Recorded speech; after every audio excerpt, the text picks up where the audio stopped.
All right, so here's our light package. It has two zones, this side and this side. You can make them the same color, or you can make them two different colors like it just was. The cool part is it does directionals and brakes. So you want to hit the brake for me? You hit the brake, the whole bike's gonna light up nice and red. If you do the right directional,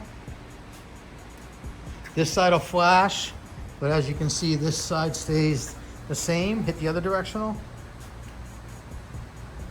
All right, so it lights up this side lights, the other side stays the same. So great for safety. There is an app you can use, and it allows you to pick up any color you want. There's patterns and themes that you can go through, and you can customize all of these. Just flip through it real quick. I mean, there's tons of them in there, and you can customize them.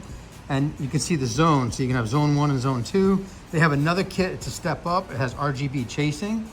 And one of the cool features is if you go to the palette, you hit a chameleon button, you can like put it on something, like put it on the blue of my shirt. And you'll see the bike is gonna change blue in that zone, which we want both zones, but you get the point. So you can match the color of your paint or anything like that. It's dark in here, so we're not gonna do it on this bike.